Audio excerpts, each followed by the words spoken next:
बहुत समय पहले की बात है। पवनखेड़ा नाम का एक गांव हुआ करता था। उस गांव का जमींदार घनसुखदास बहुत अमीर था। उसकी पत्नी की उसकी हवेली में ही डिलीवरी हो रही थी। जमींदार अपने मुनीम के साथ बाहर खड़ा होकर इंतजार कर रहा था। जमींदार साहब, आप पिता बनने वाले हैं, फिर इतने परेशान क्यों हैं? आपके चेहरे पर तो खुशी झलकनी चाहिए। मुनीम, तुम सब कुछ जानते हो, फिर भी नाटक कर रहे हो अनजान बनने का। मैं तो इस बात से डर रहा हूं, कहीं हमारे घर बेटी न पैदा हो जाए। अरे जमींदार साहब, बेटा हो या बेटी, क्या फर्क पड़ता है? संतान तो आपकी ही होगी। और आप ये बात भूल गए? उन बाबा ने एक बार क्या कहा था आपसे कि आपके घर कभी भी बेटा पैदा नहीं होगा। शायद आपके कोई पुराने कर्मों का दंड है। मुनीम की ये बात सुनकर जमींदार को बहुत गुस्सा आया। मुनीम, मैं इन सब बातों को नहीं मानता और बार बार तुम मुझे उस पाखंडी की बात मत याद दिलाया करो। चाहे कुछ भी हो जाए, आज मेरे घर बेटा ही पैदा होगा। इतने में उसकी पत्नी के कमरे से एक 60 साल की बूढ़ी दादी बाहर आई। अम्मा, जल्दी से खुशखबरी सुना दो। कह दो कि हमारे घर एक चिराग पैदा हो गया है जो हमारे वंश को आगे बढ़ाएगा। अरे जमींदार साहब, आपके घर एक नहीं बल्कि दो खुशियाँ एक साथ आई हैं। मैं कुछ समझा नहीं अम्मा। जमींदार साहब, आपके घर दो लक्ष्मी आई हैं। अरे अम्मा, साफ साफ बोलो ना, क्यों जमींदार साहब को गुस्सा दिला रही हो? अरे मेरे कहने का ये मतलब है कि आपके घर दो बेटियों ने जन्म लिया है। आपकी पत्नी ने जुड़वा बेटियों को जन्म दिया है। ये सुनते ही जमींदार के पैरों तले तो जैसे जमीन ही खिसक गई। नहीं, ये नहीं हो सकता। मैं ऐसा नहीं होने दूंगा। ये बोलते बोलते जमींदार अपनी पत्नी के पास चला गया। अपनी दोनों बेटियों को देखकर वो गुस्से से लाल हो गया। राधा, ये क्या हो गया? तुम एक चिराग पैदा नहीं कर पाई और दो बेटियों को जन्म दे दिया तुमने। ये तो सब ऊपर वाले की कृपा है, मैं इसमें क्या कर सकती हूँ? लेकिन मैं बहुत कुछ कर सकता हूँ। इतना बोलकर जमींदार ने अपनी दोनों बेटियों को गोद में उठाया और बाहर आ गया। अम्मा, इन दोनों को ले जाकर कुएं में फेंक दो। आधी रात का समय है, कोई देख भी नहीं पाएगा। ये तुम क्या कह रहे हो बेटा? मुझसे इतना बड़ा पाप मत करवाओ। इन दोनों को पैदा तुमने किया है तो अंत भी तुम्हें ही करना पड़ेगा। चुपचाप जितना मैं कह रहा हूं उतना करो, वरना तुम्हें इस गांव से बेदखल कर दूंगा। और अगर तुमने ये काम कर दिया तो मैं तुम्हें सोने, चांदी और धन दौलत से लाद दूंगा। जमींदार की बातें सुनकर दादी डर गईं और मन ही मन सोचने लगीं, ये जमींदार बहुत खतरनाक है, कुछ भी कर सकता है। मुझे किसी भी तरह इसकी बात माननी ही पड़ेगी। अरे क्या सोचने लगी अम्मा? जल्दी जवाब दो, वरना इन दोनों की जगह आपको कुएं में फिकवा देंगे। ठीक है जमींदार साहब, जैसा आप कहेंगे मैं वैसा ही करूंगी। दीजिए इन दोनों बच्चियों को। ये लो। लेकिन अगर ये बात किसी को भी पता चली गांव में तो तुम्हारी ऐसी हालत करूंगा कि तुम्हारी आत्मा भी कांप उठेगी। नहीं नहीं, किसी को कुछ पता नहीं चलेगा। दादी तुरंत उन दोनों बच्चियों को लेकर करीब आधी रात को कुएं की तरफ भागने लगी। अचानक हवा काफी तेज हो गई, चारों तरफ सन्नाटा था और दादी के मन में घबराहट। मैं इन दोनों बच्चियों के साथ ऐसा नहीं कर सकती, पर अगर मैंने ऐसा नहीं किया तो जमींदार पता नहीं मेरे साथ क्या करेगा। यही सब सोचते सोचते दादी कुएं के पास पहुंच ही गईं। लेकिन उन दोनों बच्चियों की मुस्कुराहट देखकर उनका दिल पिघल गया। हे भगवान, मुझे जल्दी से कोई रास्ता दिखा, मैं ये गलत काम नहीं कर सकती। तभी अचानक दादी को वहां से थोड़ी दूर पर किसी घर से किसी पति पत्नी के लड़ने की आवाज सुनाई दी। 5 साल हो गए हमारी शादी को, एक बच्चा नहीं पैदा कर पाई तुम। कौन सहारा बनेगा हमारा? मुझे तो लगता है तुम बांझ हो, बांझ। ये तो कमलेश की आवाज है। भगवान, तूने मुझे रास्ता दिखा ही दिया। उन दोनों बच्चियों को लेकर दादी तुरंत भागते हुए कमलेश की झोपड़ी के अंदर चली गई, जहां पर कमलेश अपनी पत्नी कमला के साथ लड़ रहा था। अरे अम्मा, ये दोनों बच्चे किसके लेकर घूम रही हो आधी रात में? कमलेश, तुम हर वक्त कमला से लड़ते क्यों रहते हो? संतान देना या ना देना ऊपर वाले के हाथ में है। जरूरी तो नहीं कमला के अंदर ही कमी हो, कमी तुम्हारे अंदर भी हो सकती है। अम्मा, इसमें इनकी भी कोई गलती नहीं है। जब हमें बच्चों की कमी महसूस होती है तो कभी ये मुझ पर अपनी गुस्सा निकाल लेते हैं तो कभी मैं इन पर अपनी गुस्सा निकाल लेती हूँ। हाँ अम्मा, क्या करें, हम भी औलाद का सुख चाहते हैं, पर भगवान हमारी सुन ही नहीं रहा, इसीलिए एक दूसरे पर अपनी गुस्सा निकाल लेते हैं। वैसे मैं तो कमला से बहुत प्यार करता हूँ। अगर मैं सच में इससे नाराज होता तो अब तक इसे छोड़ चुका होता। आज से तुम दोनों को एक दूसरे पर गुस्सा करने की कोई जरूरत नहीं पड़ेगी। क्यों अम्मा, ऐसा क्यों? हम एक दूसरे पर गुस्सा नहीं करेंगे। इन दोनों बच्चियों को देख रहे हो तुम लोग? ये दोनों बच्चियां जमींदार साहब के घर पैदा हुई हैं। फिर दादी ने सारी बात कमला और कमलेश को बता दी। जमींदार इतना निर्दयी हो सकता है कि अपनी ही बच्चियों को मरवाने जा रहा था? ऐसा तो हमने कभी सपने में भी नहीं सोचा था। घर आई लक्ष्मी को कोई ऐसे ठुकराता है क्या? अगर हमारे घर ऐसी लक्ष्मी पैदा होती तो हम तो उसे अपनी पलकों पर बिठाते। अरे तो बिठा लो ना तुम दोनों। अब इन दोनों बच्चियों को तुम दोनों ही पालोगे। ये दोनों तुम्हारी ही औलादें हैं। अरे नहीं अम्मा, वो जमींदार बड़ा खतरनाक है। अगर उसे पता चल गया कि उसकी दोनों बच्चियों को हम दोनों पाल रहे हैं तो पता नहीं हमारे साथ क्या करेगा वो। अरे बेटी, उसको कुछ नहीं पता चलेगा। ऐसे कैसे नहीं पता चलेगा अम्मा? जब कल जमींदार इन दोनों बच्चियों को हमारे साथ देखेगा तो क्या सोचेगा? कमला तो गर्भवती भी नहीं थी, फिर अचानक एक ही रात में वो माँ कैसे बन गई? ये सब सवाल उसके अंदर आएंगे कि नहीं? हाँ, आज रात ही तुम दोनों इन बच्चियों को लेकर किसी दूसरे गांव निकल जाओ, अपने किसी रिश्तेदार के घर। तुम दोनों 1-2 साल बाद ही वापस आना। वैसे भी इस गांव में कुछ रखा नहीं है। जैसे यहाँ मेहनत मजदूरी करते हो वैसे कहीं दूसरी जगह मेहनत मजदूरी कर लेना। अरे हाँ, ऐसा बिल्कुल हो सकता है। यहाँ से 80 किलोमीटर दूर एक गांव है जहाँ मेरे बचपन का मित्र रहता है। वहां रहने का इंतजाम भी हो जाएगा, काम भी मिल जाएगा, और वैसे भी संतान का सुख पाने के लिए तो मैं कुछ भी कर सकता हूँ। लेकिन अम्मा, ये दोनों जमींदार की संतानें हैं। ये बात सिर्फ हम तीनों को ही पता है, किसी चौथे को ये बात पता नहीं चलनी चाहिए। अरे बेटी, यही तो मैं भी कहने वाली थी तुमसे।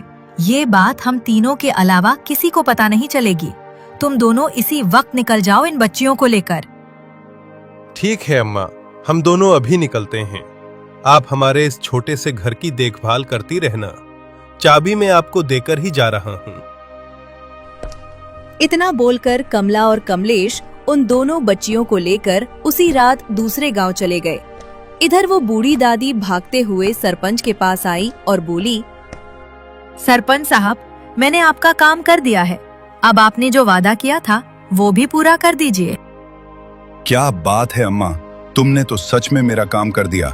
मुनीम जी, इन्हें ढेर सारा सोना और पैसे दे दो।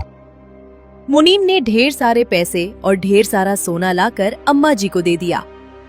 ठीक है अम्मा, अब तुम जाओ और इस राज को अपने अंदर ही दफन कर लेना। अरे उसकी फिक्र मत करो जमींदार साहब। उन दोनों बच्चियों को ऐसा गायब किया है कि आप भी उन्हें नहीं ढूंढ पाएंगे। इतना बोलकर दादी वहाँ से चली गई, लेकिन जमींदार को उसकी बात कुछ अजीब लगी। ये अम्मा जाते जाते क्या बोल गई? मैं भी नहीं ढूंढ पाऊंगा। इस बात का क्या मतलब हो सकता है? अरे जमींदार साहब, आप बेवजह कुछ ज्यादा ही सोचने लगते हो। उनके कहने का मतलब था कि उन दोनों बच्चियों को कोई नहीं ढूंढ पाएगा। ये तो हमारे लिए अच्छी बात है ना? सही कह रहे हो मुनीम जी, शायद मैं ही कुछ ज्यादा सोच रहा हूँ। अच्छा सुनो, कल चंद्रिका देवी मंदिर की गुफाओं के अंदर एक अघोरी बाबा बैठते हैं। उन्हीं के पास चलने की तैयारी करो। मुझे मेरे घर में किसी भी कीमत पर चिराग तो चाहिए ही चाहिए। ठीक है, अभी आप सो जाइए, सुबह हम लोग चलेंगे। वहीं दूसरी तरफ कमलेश और कमला दोनों बच्चियों को लेकर किसी तरह सुबह के 4 बजे दूसरे गांव पहुंच गए, अपने किसी दोस्त के पास। अरे कमलेश, भाभी जी, सुबह के 4 बजे यहाँ? और भाभी जी, आप माँ भी बन गई? हाँ मोहन, तुम्हारी भाभी माँ बन गई। इन्होंने कल ही 2 जुड़वा बच्चियों को जन्म दिया। हमें 2 साल इसी गांव में रहना है, एक बाबा जी ने कहा है। हमने मन्नत मांगी थी, रहने का इंतजाम हो जाएगा। अरे क्यों नहीं, क्यों नहीं। खेतों के पास मेरा एक छोटा सा घर खाली ही पड़ा रहता है, वहां तुम दोनों रह सकते हो। चलो मैं लेकर चलता हूँ। मोहन ने उन लोगों को उस घर में शिफ्ट कर दिया। आप दोनों यहाँ आराम से रहिए, यहाँ सारी चीजें रखी हुई हैं। थक गए होंगे आप लोग, आराम कर लीजिए। मैं सुबह आऊंगा खाना पीना लेकर। ठीक है मोहन, तुम्हारा बहुत बहुत धन्यवाद। अरे कैसा धन्यवाद कमलेश, तुम मेरे बचपन के दोस्त हो और शादी के बाद पहली बार मुझसे मिले हो। चलो आराम करो आप लोग। इतना बोलकर मोहन वहां से चला गया। इधर कमला अपने पति से बोली, जी, आपने अपने बचपन के दोस्त से झूठ क्यों बोला? कमला, अब तुम भी भूल जाओ जो भी हुआ। ये दोनों हमारी ही बच्चियां हैं। मैं नहीं चाहता बड़े होने के बाद इन दोनों को सच्चाई पता चले। ये आपने बिल्कुल सही कहा। कितनी प्यारी लग रही है दोनों। मैं कभी इन दोनों को खुद से अलग नहीं होने दूंगी। तो इस तरह दोनों वहीं सो गए। अगली सुबह मोहन उनके लिए खाना लेकर आया। कमलेश को उसने मेहनत मजदूरी का काम भी दिलवा दिया अपने साथ। वहीं दूसरी तरफ जमींदार अपनी पत्नी और मुनीम के साथ किसी अघोरी बाबा की गुफा में पहुंच गया। बाबा, आपका नाम बहुत सुना है, तमाम बाबाओं से पूछ चुका हूं, पर सब यही कहते हैं कि हमारी जिंदगी में बेटे का सुख ही नहीं है। अब आप ही कुछ कर सकते हैं। उन सब ने बिल्कुल सही कहा। तुम्हारी जिंदगी में बेटे का सुख नहीं है बच्चा। लेकिन क्यों बाबा, ऐसा क्यों है मेरी जिंदगी में? ये तो परमात्मा ही जान सकता है बच्चा। मैंने एक बार कह दिया कि तुम्हारी जिंदगी में बेटे का सुख नहीं है तो कभी नहीं होगा। मेरी बात कभी गलत साबित नहीं होती। चलो मुनीम, यहां से चलते हैं। बेटा तो हमारी जिंदगी में आएगा ही, चाहे मुझे उसके लिए कुछ भी करना पड़े। इतना बोलकर वो लोग वहां से चले आए। तो ऐसे ही धीरे धीरे 2 साल बीत गए। कमला और कमलेश अपने गांव वापस आ गए। उनकी दोनों बेटियां नम्रता और गौरी चलने भी लगी थी। फिर एक सुबह, मम्मी, पापा, हमारा असली घर ये है क्या? हाँ बेटी, ये हमारा पुश्तैनी घर है। अब हम लोग यही रहेंगे। अच्छा कमला, मैं काम पर जा रहा हूँ। अपना और बच्चों का ध्यान रखना। ठीक है, आप निश्चिंत होकर जाइए। इतना बोलकर कमलेश काम पर निकल गया। इधर कमला अपनी बेटियों से बोली, अच्छा तुम दोनों यहीं आंगन में खेलो, मैं जरा घर की साफ सफाई कर लेती हूँ। बहुत दिनों बाद आए हैं ना, तो घर गंदा हो गया है। ठीक है माँ, हम दोनों यही खेल रहे हैं। तो कमला अंदर जाकर काम करने लगी। इधर गौरी और नम्रता आंगन में खेलते खेलते बाहर गांव में निकल गईं। गौरी, ये गांव तो बहुत खूबसूरत है और कितना बड़ा भी है। वहाँ तो हम खेतों के किनारे रहते थे, आसपास कोई था भी नहीं। हाँ नम्रता, ये गांव सच में बहुत सुंदर है। तभी उन दोनों के पास लुढ़कते हुए एक गेंद आ गई। दीदी, ये गेंद किसकी है? तभी उन दोनों के पास एक लड़का आ गया जिसका नाम विक्रम था। ये मेरी गेंद है, मुझे वापस कर दो। लेकिन अब तो ये हमारी हो गई। मुझे ये गेंद यहाँ जमीन में पड़ी हुई मिली है। तुम दोनों मेरे पापा को जानती नहीं हो। चुपचाप मेरी गेंद मुझे वापस कर दो। कौन हो तुम दोनों? इतने में वहाँ पर जमींदार और मुनीम आ गए। तभी जमींदार अपने बेटे विक्रम से बोला, क्या हुआ बेटा, तू यहाँ क्यों खड़ा हुआ है? पापा देखो ना, ये दोनों मेरी गेंद वापस नहीं कर रही हैं। अरे मुनीम, ये दोनों कौन है? इन्हें पहली बार देखा इस गांव में। अरे जमींदार साहब, अपने गांव में वो कमला और कमलेश नहीं रहते? ये दोनों उन्हीं की बेटियां हैं। काम के चक्कर में वो लोग 2 साल से कहीं दूसरे गांव में रह रहे थे, कल ही आए हैं। अच्छा अच्छा, कोई बात नहीं। चलो तुम दोनों गेंद वापस कर दो। और विक्रम बेटा, इन गरीबों के मुंह नहीं लगते। तुम खेलते खेलते अपनी हवेली से इतनी दूर तक क्यों चले आए? दूर से वही दादी ये सब देख रही थी। ये सब देखकर दादी मन ही मन सोचने लगी। हे भगवान, क्या अजीब सा संयोग है। 2 बेटियां अपने सगे बाप के सामने खड़ी है, फिर भी वो इस बात से अनजान है। हे ईश्वर, ये सच कभी भी जमींदार के सामने नहीं आना चाहिए, वरना पता नहीं क्या करेगा। वहीं दूसरी तरफ गौरी ने वो गेंद विक्रम को वापस कर दी। चलो बेटा यहाँ से, दोबारा इस तरफ आना भी मत। जमींदार अपने बेटे का हाथ पकड़कर वहां से चला गया, लेकिन जैसे ही वो लोग हवेली पहुंचे वैसे ही विक्रम बीमार हो गया। पापा, मेरा बहुत तेज सर दर्द होने लगा। अरे बेटा, तुम्हें तो बहुत तेज बुखार है, अभी तक तो कुछ नहीं था। मुनीम जी, जल्दी से डॉक्टर साहब को बुलाकर लाइए। जी जमींदार साहब, अभी बुलाकर लाता हूँ। मुनीम तुरंत डॉक्टर साहब को बुलाकर लाया। डॉक्टर साहब ने विक्रम का चेकअप किया और उसे दवाई दे दी। डॉक्टर साहब, अभी 2 मिनट पहले तो विक्रम पूरी तरह से ठीक था, अचानक इतनी तेज बुखार कैसे चढ़ गया? ये तो मुझे भी समझ में नहीं आ रहा जमींदार साहब।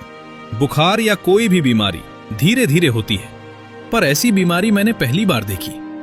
खैर, चिंता की कोई बात नहीं है, मैंने दवाइयां दे दी हैं, समय पर खिलाते रहिएगा। अब मैं चलता हूँ। तो डॉक्टर साहब वहां से चले गए। वहीं दूसरी तरफ गौरी और नम्रता भागते हुए घर आई और अपनी माँ को पूरी बात बता दी। ये कैसे हो सकता है? पूरा गांव ये जानता था कि जमींदार के घर कभी भी कोई बेटा पैदा नहीं हो सकता, फिर उसके घर बेटा पैदा हुआ कैसे? इतने में वहां पर वही दादी पहुंच गई। अरे आओ आओ अम्मा, बड़े दिनों बाद आपसे मुलाकात हुई। अभी थोड़ी देर पहले इन बेटियों को देखा तो मिलने चली आई, लेकिन मेरी बात हमेशा याद रखना, भूलना मत। चिंता मत करो अम्मा, किसी को कुछ पता नहीं चलेगा। क्या पता नहीं चलेगा माँ? दादी, आप किस बारे में बात कर रही हैं? अरे कुछ नहीं बच्चों, अभी तुम दोनों बहुत छोटी हो। ये मेरे और तुम्हारी माँ के बीच की बात है, तुम दोनों परेशान मत हो।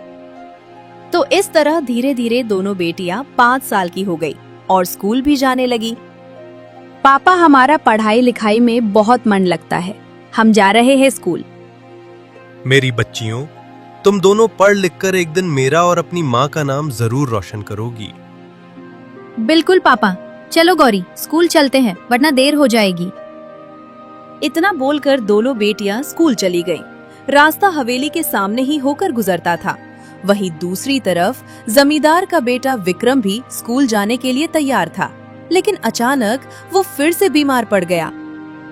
पापा, बचपन से लेकर अभी तक जब भी मैं स्कूल जाने को होता हूँ या खेलने के लिए जाता हूँ, मैं अचानक बीमार पड़ जाता हूँ। ऐसा कैसे हो रहा है?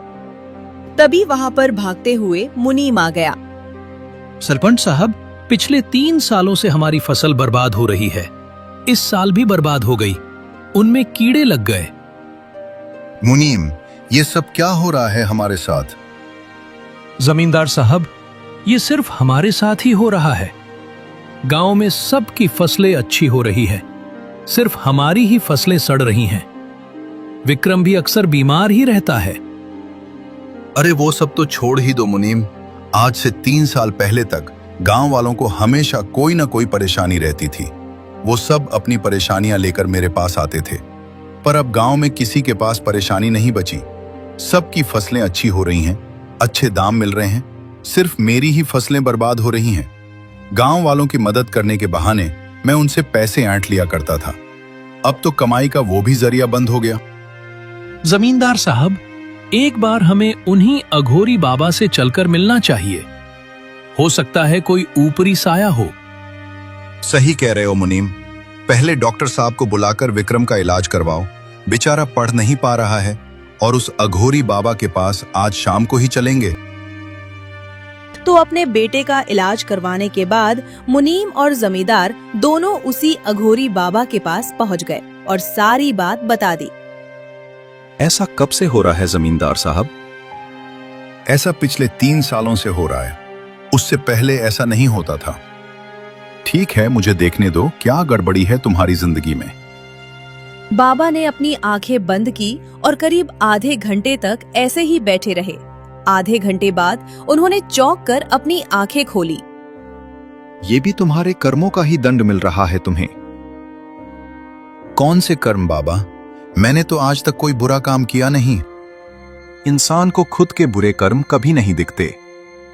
मैं बस इतना बता सकता हूं, अपने गांव में पता करो ऐसा कौन है जिसका असर 3 साल पहले ही शुरू हुआ। इससे ज्यादा मैं तुम्हें कुछ नहीं बता सकता। मैं भी बंधन में हूं। ठीक है बाबा, हम पता करने की कोशिश करते हैं। इतना बोलकर जमींदार और मुनीम वहां से चले गए, लेकिन बाबा मुस्कुराने लगे। अब तुम्हें क्या बताऊं बच्चा, कि तुम्हारी परेशानी का कारण तुम्हारी ही वो 2 औलादें हैं। पर मैं ईश्वर के बंधन में बंधा हुआ हूं। जो होना है वो तो होकर ही रहेगा। इधर हवेली पहुंचते ही जमींदार ने मुनीम से कहा, मुनीम जी, कल ही विक्रम को पढ़ने के लिए दूर शहर में भेज दो। मैं नहीं चाहता हमारे कर्मों का असर हमारे बेटे पर भी हो। ठीक है जमींदार साहब, हो जाएगा। तो अगले ही दिन जमींदार ने अपने बेटे विक्रम को पढ़ने के लिए शहर भेज दिया। उसे शहर भेजने के बाद जब जमींदार और मुनीम वापस घर की तरफ लौट रहे थे, तभी अचानक उनके सामने गौरी और नम्रता आ गई। वो दोनों स्कूल से लौट रही थी। जमींदार साहब नमस्ते। हाँ नमस्ते नमस्ते। इस तरह मेरे सामने मत आया करो तुम लोग। चलो भागो यहाँ से। इतना बोलकर जैसे ही जमींदार थोड़ा आगे बढ़ा, वैसे ही वो किसी पत्थर से टकराया और गिर गया। जमींदार गुस्से में उठकर खड़ा हुआ, लेकिन तब तक गौरी और नम्रता वहां से भाग चुकी थीं। बड़ी बदतमीज लड़कियां हैं दोनों। बहुत बुरे खानदान में पैदा हो गई हैं दोनों। गरीबों के बच्चे ऐसे ही बदतमीज होते हैं। अरे जमींदार साहब, मुझे पता चल गया कि ये सब किस वजह से हो रहा है। हवेली चलिए, वहीं बताता हूँ। फिर दोनों धीरे धीरे आपस में बातें करते करते हवेली पहुंच गए। तभी जमींदार मुनीम से बोला, अब जल्दी से बताओ मुनीम, क्या पता चल गया तुम्हें? सरपंच साहब, आज से 3 साल पहले जब पहली बार गौरी और नम्रता हमारे विक्रम के सामने आई थीं, वैसे ही विक्रम बीमार पड़ गया था। सुबह सुबह वो दोनों हमारी हवेली के सामने से ही स्कूल जाती हैं, इसलिए हर रोज विक्रम भी बीमार हो जाता है। आज वो दोनों जैसे ही आपके सामने आई तो आप पत्थर से टकराकर गिर गए। हमारे साथ जो भी हो रहा है वो पिछले 3 साल से ही हो रहा है, और ये दोनों लड़कियां भी 3 साल पहले ही इस गांव में आई हैं। क्या बात है मुनीम, तुमने तो वो देख लिया जो मैं नहीं देख पाया। इसका मतलब इन दोनों गरीब लड़कियों की किस्मत का असर हम पर हो रहा है। बिल्कुल सही पहचाना आपने। ये तो अच्छा हुआ विक्रम को शहर भेज दिया पढ़ने को। इसका मतलब इन दोनों लड़कियों ने हमारी जिंदगी बर्बाद की है। अब हम उन दोनों की जिंदगी बर्बाद करेंगे। शाम को जैसे ही कमलेश आए मुझे बताना, उसके घर चलना है। ठीक है सरपंच साहब। शाम को जैसे ही कमलेश घर आया, वैसे ही जमींदार और मुनीम उनके घर पहुंच गए। कमलेश उन्हें देखकर डर गया, क्योंकि उसे अच्छी तरह पता था कि उसकी दोनों बेटियां असल में जमींदार की ही बेटियां हैं। क्या हुआ जमींदार साहब, अचानक कैसे आना हुआ? मुझे बुला लेते। कमलेश, तुम अच्छी तरह जानते हो कि पहले मैं प्यार से समझाता हूँ। अगर प्यार से समझ गए तो ठीक, वरना दूसरा तरीका भी है मेरे पास। अरे लेकिन हुआ क्या है जमींदार साहब? हमसे कोई गलती हो गई क्या? तुम्हारी इन दोनों बेटियों का साया इस गांव पर कल से नहीं पड़ना चाहिए। ये दोनों बहुत बुरी किस्मत लेकर पैदा हुई हैं, खासकर मेरे लिए। जब से तुम लोग यहाँ आए हो इन दोनों को लेकर, तब से मेरी जिंदगी बर्बाद हो गई है। भला हमारी बेटियों की किस्मत आपकी किस्मत के साथ कैसे जुड़ गई जमींदार साहब? ये सब मैं नहीं जानता कमलेश। कल से अगर तुम इस गांव में दिखाई दिए तो मुझसे बुरा कोई नहीं होगा। चलो मुनीम। इतना बोलकर मुनीम और जमींदार वहां से चले गए। उनकी बातें सुनकर गौरी और नम्रता की आंखों से आंसू छलक पड़े। मम्मी, पापा, क्या सच में हम दोनों की किस्मत इतनी बुरी है?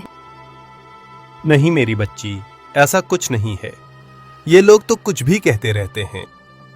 लेकिन कमलेश बहुत डरा हुआ था। वो तुरंत जाकर दादी से मिला और सारी बात बताई।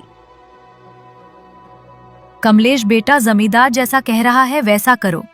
तुम्हारी दोनों बेटियों की किस्मत जमींदार से तो जुड़ी हुई है ही, ये तो तुम जानते ही हो।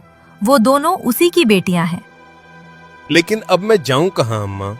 बड़ी मुश्किल से एक अच्छा काम मिला है, उसे मैं छोड़ना नहीं चाहता। रुको बेटा, मैं तुम्हारी मदद करती हूँ। दादी ने अपना एक पुराना संदूक खोला जिसमें ढेर सारे पैसे और ढेर सारा सोना था। ये सब क्या है अम्मा? इसको तुम कहां से लेकर आई हो? बेटा, उन दोनों बेटियों को ऊपर पहुंचाने के लिए जमींदार ने मुझे ये सोना और पैसे दिए थे। मैंने उन्हें खत्म नहीं किया, बल्कि तुम्हें दे दिया। पर जमींदार को लगता है कि मैंने उन दोनों को खत्म कर दिया। उसके बदले उसने मुझे ये सारे पैसे और गहने दिए थे। ये मैं तुम्हें दे रही हूँ। तो अम्मा, ये आप मुझे क्यों दे रही हैं? अरे बेटा, ये सारे पैसे और गहने मैंने उन दो बेटियों के नाम पर ही लिए थे, इसलिए ये पैसे उन्हीं के लिए खर्च करना। मैंने न जाने कब से बचा कर रखे हैं इन्हें। तुम इस गांव से बाहर जंगल के अंदर इन्हीं पैसों से एक झोपड़ी बना लो, एक छोटा सा कारोबार डाल लो और अपनी बच्चियों को पढ़ाओ लिखाओ। अगर उनके सामने तुम परेशान रहोगे तो उन्हें यही लगेगा कि उनकी वजह से ही तुम्हारी किस्मत खराब है। ठीक है अम्मा, ये गहने तुम रख लो, पैसे मुझे दे दो। पैसे लेकर कमलेश अपने घर वापस लौट आया। कमला, गौरी, नम्रता, चलो यहाँ से। दूसरी जगह रहने का इंतजाम हो गया है। लेकिन इतनी जल्दी इंतजाम हुआ कैसे? अरे चलो भाग्यवान, मैं बाद में बता दूंगा। घर का सारा सामान किसी तरह लेकर कमलेश गांव के बाहर जंगल के अंदर पहुंच गया। वहां उसने लकड़ी की एक मजबूत झोपड़ी बनाई और वहीं रहने लगा। पापा, ये झोपड़ी तो हमारी पुरानी वाली झोपड़ी से भी बहुत सुंदर है। अब यहाँ हमें वो जमींदार परेशान करने भी नहीं आएगा और हमारी पढ़ाई भी बंद नहीं होगी। हाँ बच्चों, पढ़ाई कोई नहीं बंद करवा सकता। कमला, धीरे धीरे रात हो रही है, खाना बना लो, बाकी बातें मैं तुम्हें रात में बता दूंगा।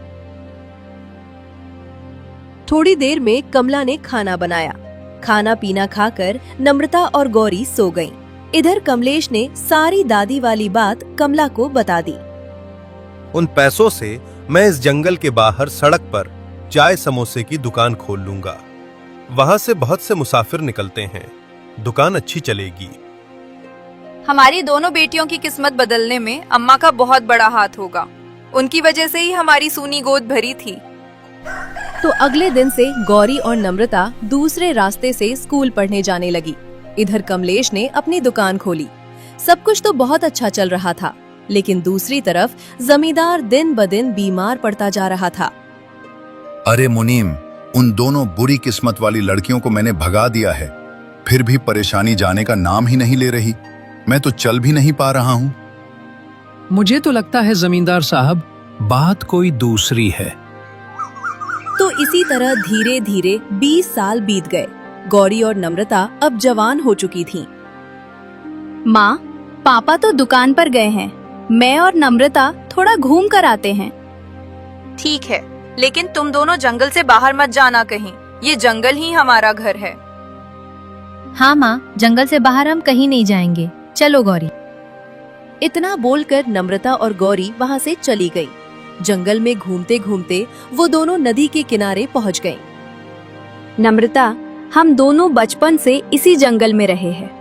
अब तो लगता है ये सारे पेड़ पौधे, ये नदी सब हमारे दोस्त बन चुके हैं। तभी अचानक नम्रता की नजर नदी के दूसरी तरफ गई, जहाँ पर एक लड़का बहुत ही परेशान खड़ा हुआ था। अरे गौरी, नदी के उस पार देखो, कितना हैंडसम लड़का खड़ा है। लगता है शहर से आया है, बड़ा परेशान है। अरे कोई है? मुझे नदी पार करनी है। कोई नाव वाला नहीं है क्या? ये बेचारा तो इस तरफ आना चाहता है। चलो गौरी, इसकी मदद करते हैं। हाँ चलो चलो, हम अपनी नाव लेकर चलते हैं उस पार। गौरी और नम्रता नाव लेकर दूसरी तरफ पहुंच गईं। अरे बैठ जाओ बाबू, हम आपको नदी पार करवा देते हैं।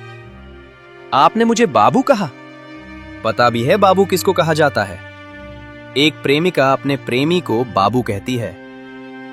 क्या बात है गौरी, इसका मतलब मुझे जीजू मिल गए, वो भी इतने हैंडसम।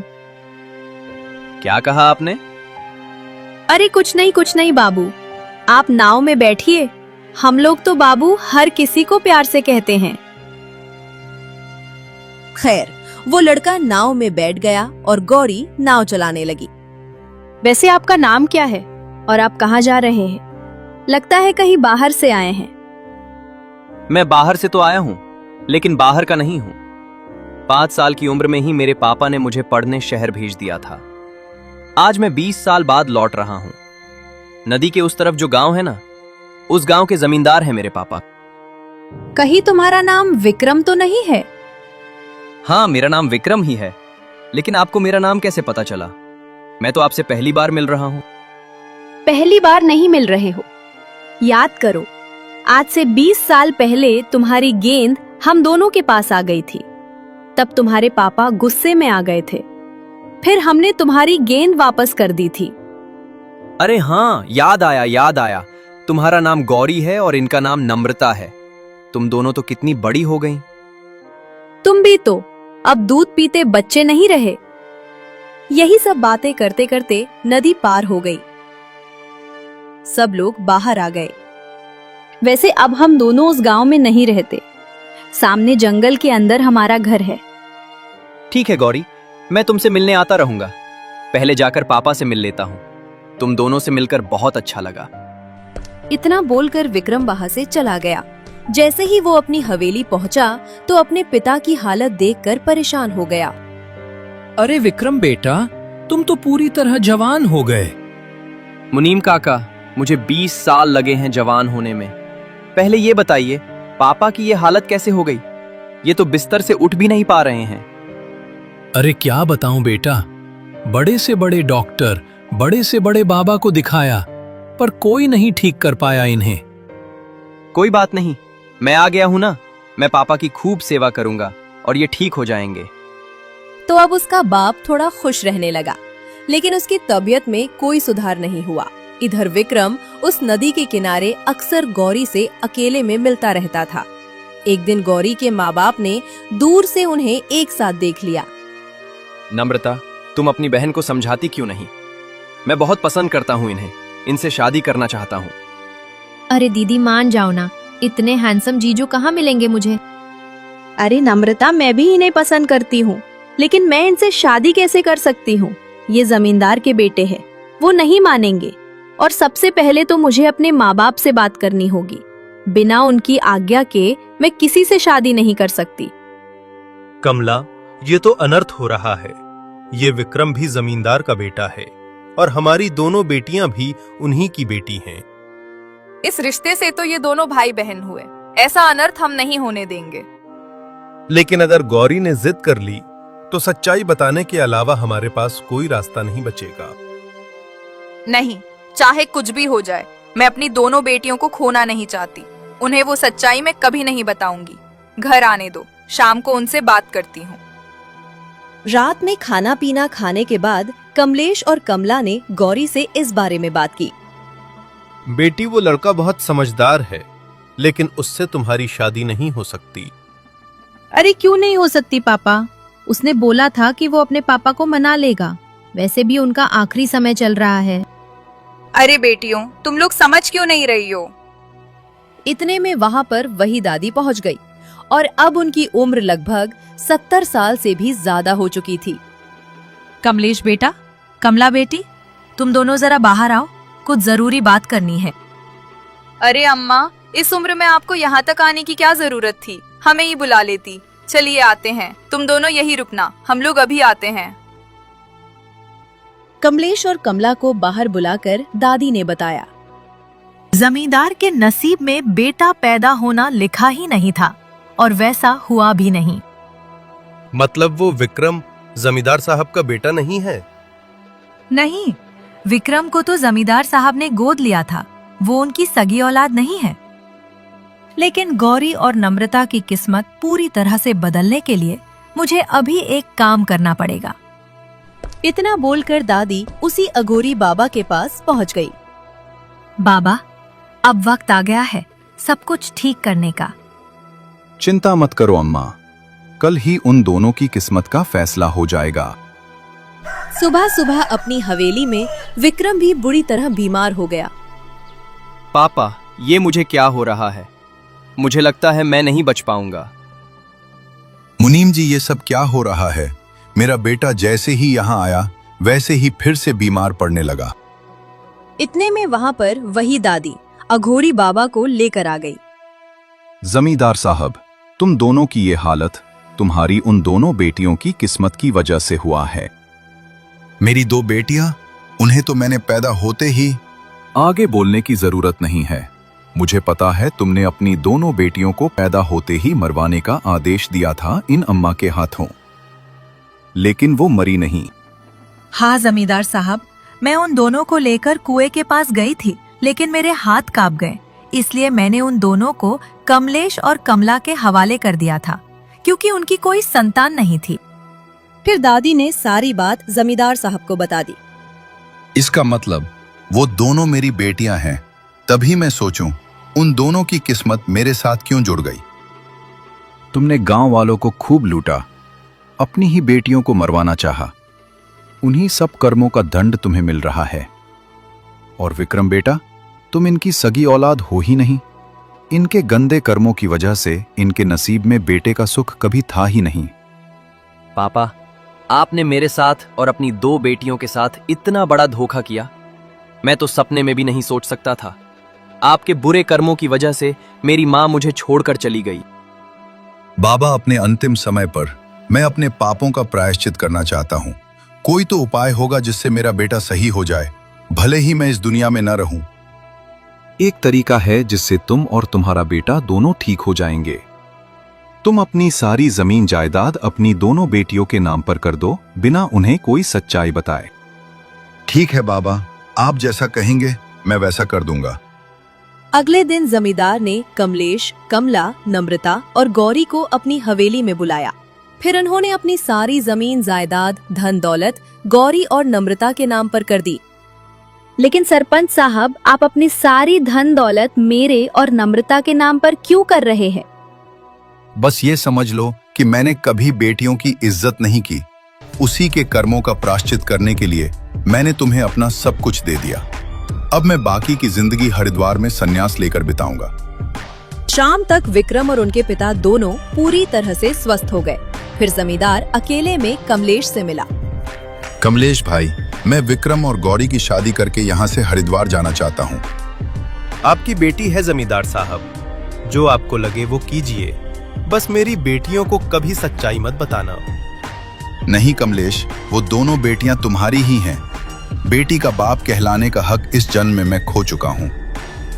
तो कुछ ही दिनों में विक्रम और गौरी की धूमधाम से शादी हो गई और सब उसी हवेली में खुशी खुशी रहने लगे। शादी होते ही जमींदार हरिद्वार चला गया और उसने संन्यास ले लिया।